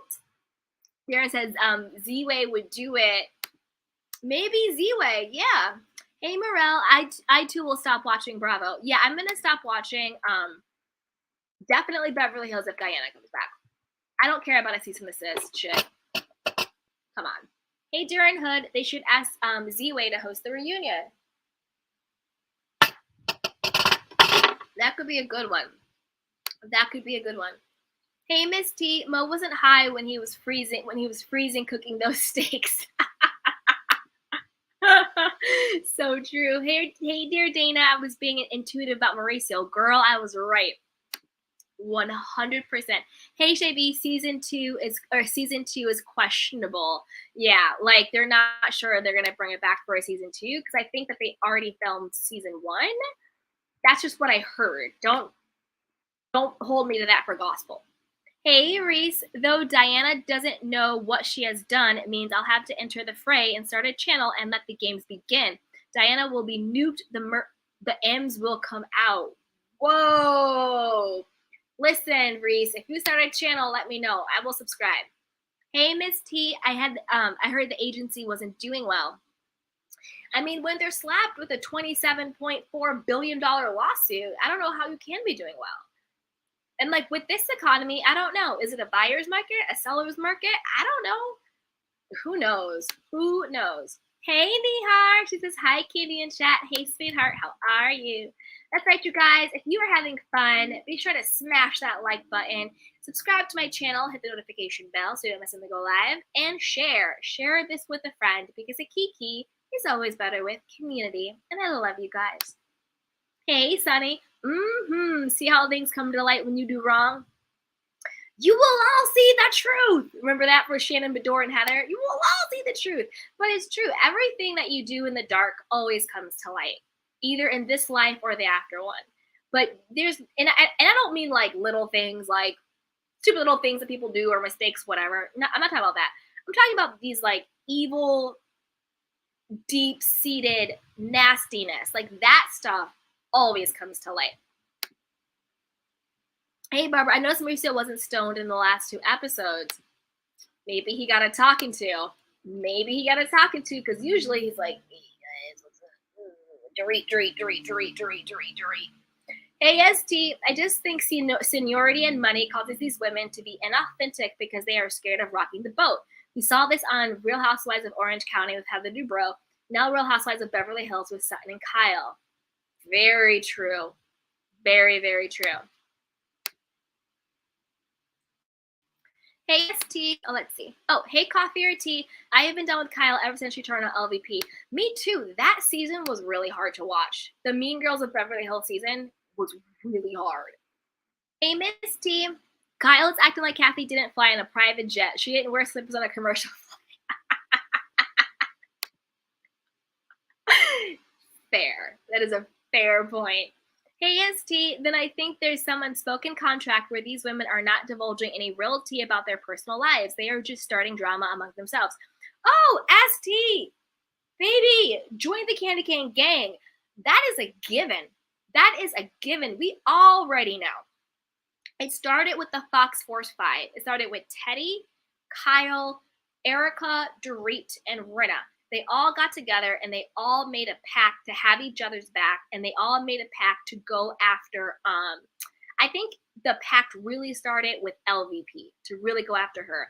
Maybe some Yolanda stuff, then Denise and everything else, but that was when the royal pact was made. But then I've always said, because I got my conspiracy theory, I think that was like the front pack. I've always said the true pact has always been between Erika, Rinna, and Dorit. I think those three would meet separate from the group and have their own pact going on. Now, I think Diana wants to be part of that pact, but they're really just using her for money, and they're using her as a mouthpiece to go against Sutton and all that stuff. And now I think the real pact is between Erika and Rinna. I'm talking pre-bot, because after Botgate, I think they're all going to turn on each other, because like they say, no honor among thieves, or no loyalty among thieves. There's no loyalty among thieves. So if they're all going to turn on each other at some point. Miss T, Sherelle's World also got a cease and desist. Yep, she did. But she says she's going to fight it, and I hope she does.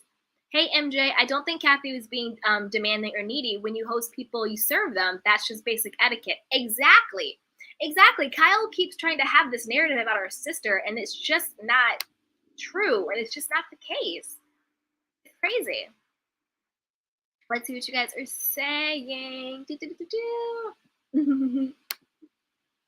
Hey, Curl Addict, Cherie is at a Fox 5 payroll.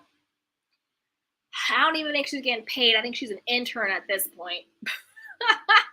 But she's trying to get on the payroll, 100%. Thank you, Miss T. That's right, you guys. Get those likes up, please. Thank you.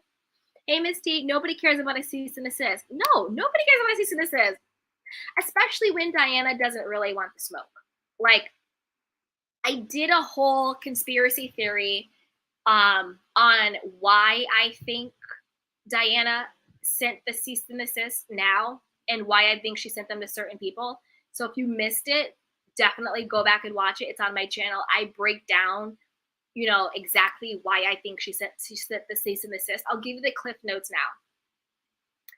I don't think she actually wants to go to court or actually do a lawsuit. I think she sent them now because her clients are worried that if the rumors continue, if the allegations spread, they're worried that somehow their secrets could come out, whether she has tapes of them, photos, audio, a black book somewhere. I think that her clients, her rumored clients are really putting the pressure on her. And the only reason why she sent the cease and desist was for a couple of reasons. One, because she wants to give the appearance of being innocent. Like, oh, you're talking about me, I'm going to sue you. Why did it take 20 years for you to threaten to sue someone? In 2012, Jezebel came out with an article. There have been other articles out for the last years. Robert Downey Jr. years ago came out with an article outing you, and other publications, and other people talking about it. I think that Robbie Downey Jr., and I'm not shading any content creator. I'm a content creator. But what I'm talking about is this. I think Robert Downey Jr. is a more credible source. Him saying this against you is a more credible source who could actually do damage to your reputation. You didn't sue him. You didn't send him a cease and desist. You didn't do anything to him. But yet you want to send a cease and desist to YouTubers and people on Patreon? All of 20 years later now, when you did nothing for the last 20 years, you're doing it now for cover. You're doing it for cover because you think that if there is a federal investigation, because there's been rumors that there's a federal investigation, you want to discredit the people talking about it. You want it to go away. You've been doing a digital sweep on it. A lot of the articles now are randomly disappearing from the internet because you could buy a company to basically clean up the internet, like different articles from coming. Nothing ever goes away, but they can delete them from coming up on searches and stuff like that. You know what I mean? So the fact that she's sending cease and desist now, just in my brain, points more to her guilt than her innocence. Because I think if she really were innocent, in my opinion, she would have squashed this 20 years ago. It's like Kathy Hilton said, the worst thing you can call somebody is a liar, a thief, or the P word. So if somebody is going around calling me the P word or saying that I am facilitating the P word to get children and other people, you're damn right I'm going to fight it. But I would have fought it 20 years ago. I would have fought it against an A-list actor saying this, someone who actually has credibility within that space and world. You know, you see what I'm saying? Like, it's one thing for Robbie Donner Jr. to say it, it's another thing for a YouTuber to say it. But yet you had no smoke for him, but you have all the smoke for us. It doesn't make any sense. I also think she sent it now because even though we all think Andy's going to be a punk at the reunion, she's probably scared that he's going to ask questions. So if she sends a cease and desist, the message she's sending to Andy and to the show is don't talk about it or you could be next. So there's a lot of reasons why I think she sent the cease and desist, and all of them point to more of her guilt than to her innocence. Hey, Miss T. Diana, where's your child groom? We need a song. Hey, Morel. Kathy should have good friends Ty join. Who's Ty? I want to know Ty. I want to know Kathy. Hey, Miss T. Dorit, what happened to your PTSD? Bloop. Bloopity bloop bloop bloop. Hey, Coffee or Tea. I knew Mauricio was shady the way he left Rick and took some of his people with him to start his own business. Yeah, and that was a big reason why they had a huge falling out. Hey, Miss T. Erika was so drunk she forgot she asked about her drinking. Message? Exactly. Exactly. And Erika forgot she is the one telling people that she's blacking out. She is the one telling people that she's throwing up. She is the one telling people that she's hitting her head. She is the one telling people that she is mixing meds with alcohol. She is the one acting wasted multiple times in public on camera. She is the one going off on people's children. So we don't need Garcelle to create a narrative. It's like she said, you do it all on your own. Girl, bye. Hey, Miss T, Dorita's getting put out of the group. She isn't in Kyle's house. That's true. That's true. That's really funny. Hey, somnolent verb. I hope I pronounced that correctly. I'm sorry if I didn't. The pack will collapse when Kyle leaves. I think the pack is already collapsing because I think that they all are trying to save their own skin. They'll still hang or whatever, but if push came to shove, they're going to try and save themselves. Hey, Sonny, the Fox Force 5. Yes, they went after Yolanda and LVP real hard. Yeah, with the whole Munchausen thing and then going after LVP. It was all a scheme. It was all a scheme. Hey, ST, you can tell it was evil because they were all about the Ouija board. It was Erika, Lisa, Kyle. I know. I was like, no. Miss me with that. I don't play that. You guys know me. I don't do crystals. I don't do tarot. I don't do psychic. I don't do Ouija. I don't do sage. I know people like to play. I don't do sage. I don't need to burn anything. No. Miss me. Hey, Reese. First scoop will be Diana's second catalog. I was working on it with Dana, which will cause a rift between one of Diana's besties in her life. Piss her right off. Yeah. Well, this is the thing. Like, as much as I think the cease and desist is a bunch of BS, I understand Dana stepping away from it. She needs to do what's right for her, for her son, for her family, for her channel, for her finances. So I respect Sherelle if she's going to fight it, and I respect Dana if she wants to bow out. These are really dark people. They do have a lot of money. So I stand with Dana, I stand with Sherelle, and I support however they need to move in order to protect themselves. But let me know, Reese, send me a message because I definitely want to watch and I want to report and I want to subscribe and support and everything. So let me know. Hey, Miss T, Kathy isn't on her sister's team, so she is next. 100%. 100%. Somnolent. I hope I said that right. Somnolent says, what do y'all think of Crystal? Crystal's a little flat, and I like Crystal when she has an opinion, when she has a point of view, when she has an opinion, when she's not just, playing it safe and saying nothing, or she's not just up Erika and Lisa and Kyle's butts, when she actually tells the truth and is like, what you're doing to Sutton is wrong. Erika, allegedly, you're a crook. Like, all of that stuff. Like, I like it when she actually has a point of view. Hey, MJ, she knows better not to go after Iron Man, LOL. I know, right? Hey, Barbara, I answered a post on Instagram saying, what was Kathy supposed to do? Use her sleeve as a napkin, and Kathy Hilton pressed like on it. I was so happy. That is so cool. Yes, Barbara, yes. See, my candy canes are doing it.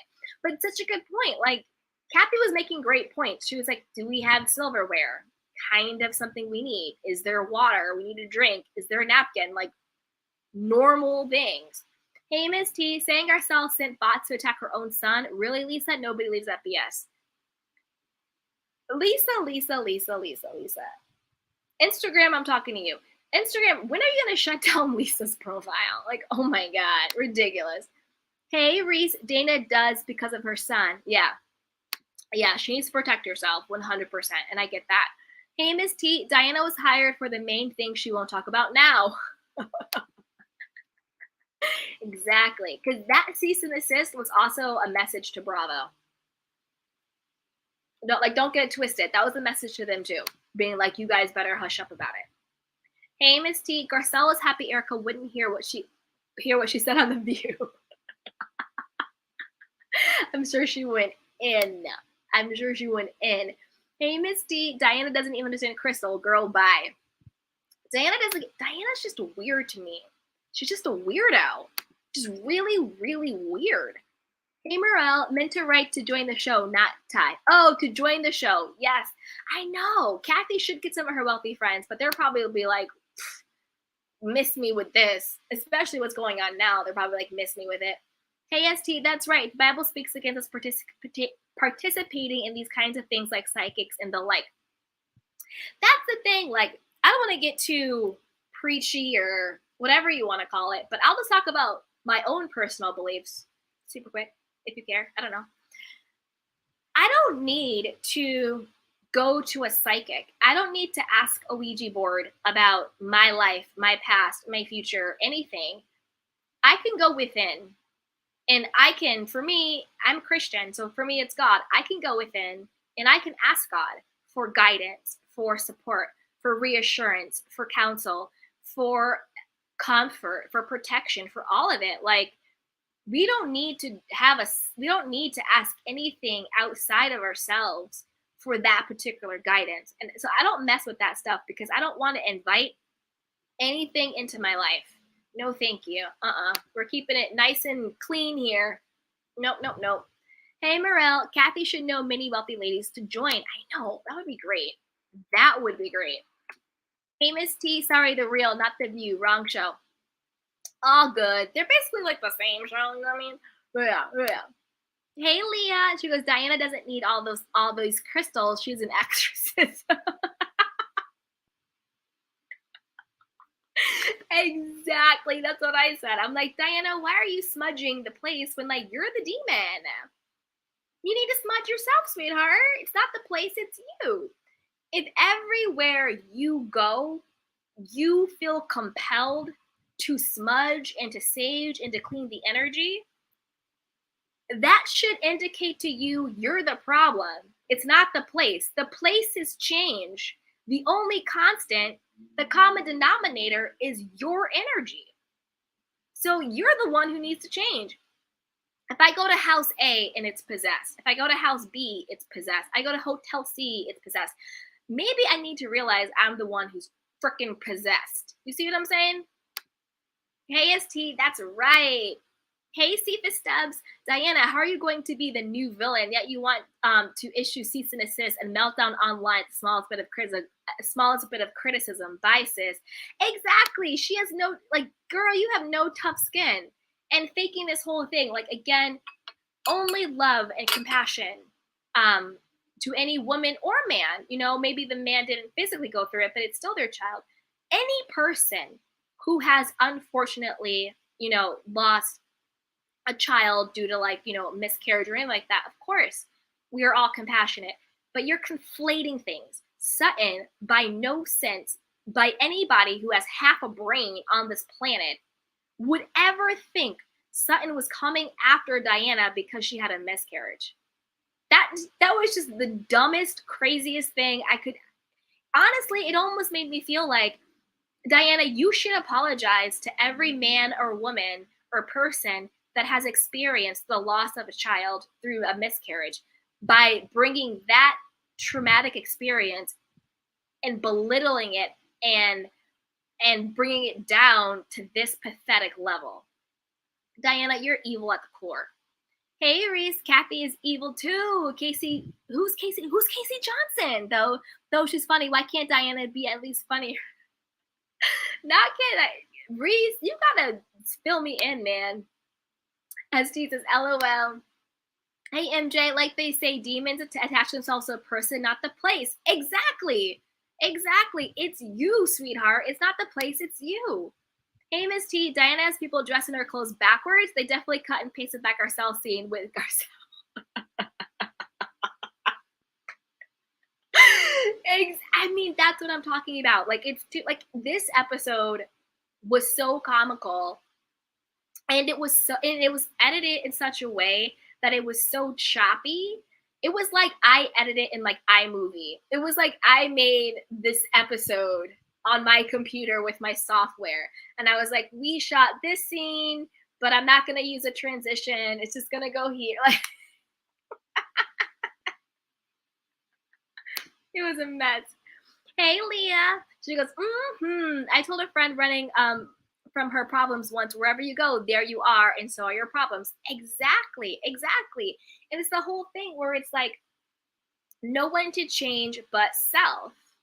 Like, if you are finding any difficulty in life or anything going on, and it's not to blame yourself, and it's not to criticize. I mean, when it comes to Diana, yes, 100%.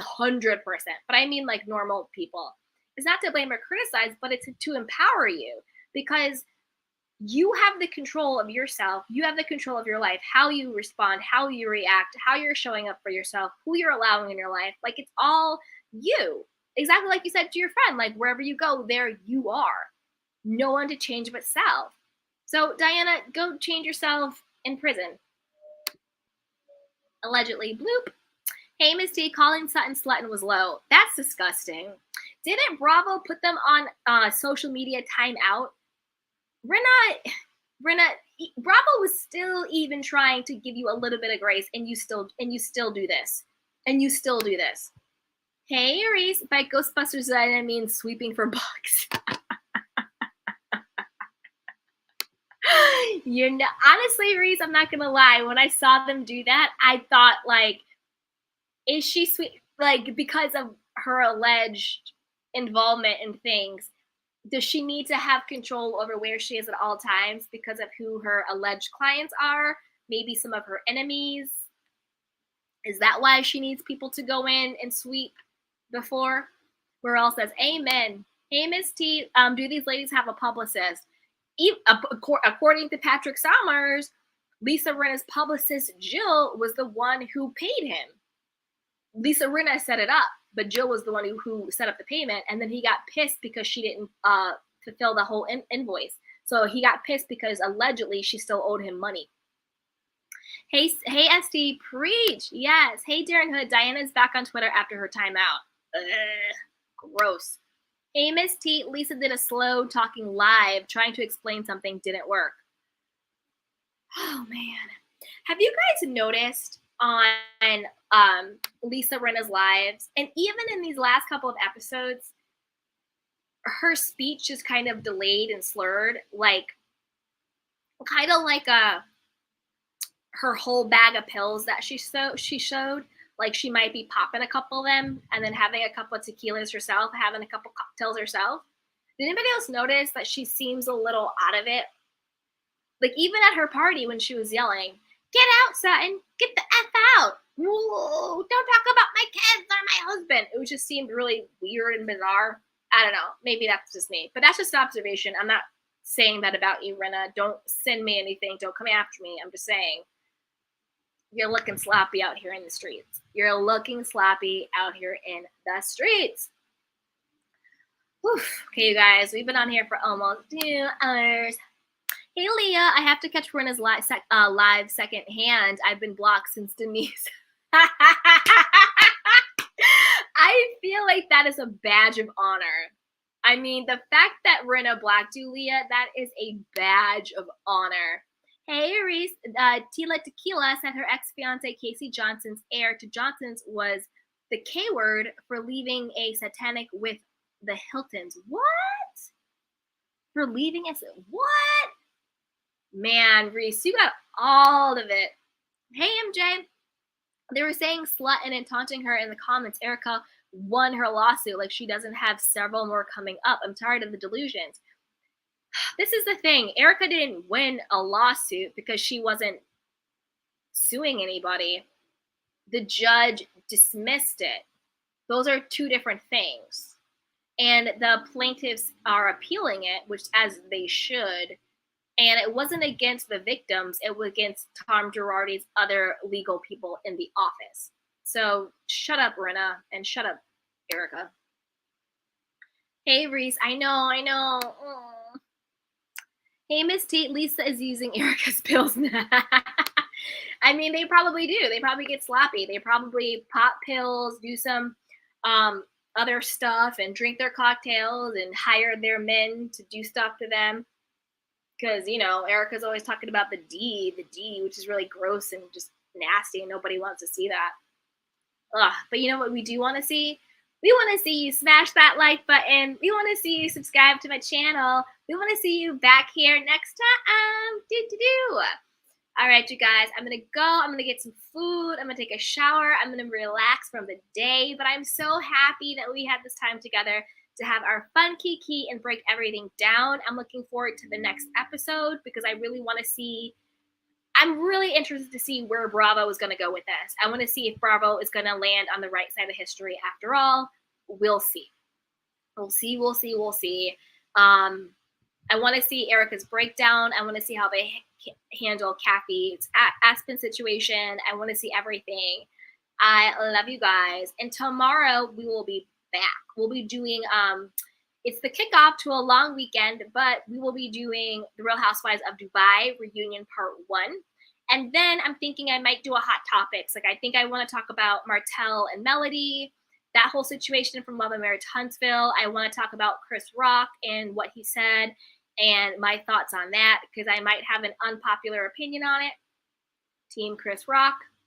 So I might have an unpopular opinion about it. But you know me and my conspiracy theories. So join us. I love you, Candy Canes. I love you guys so much. Have a great night. Be blessed. Be healthy. Take care of yourself. And I love you. Watch out for the cease and desist. But keep hope alive. All right. I love you guys. Bye.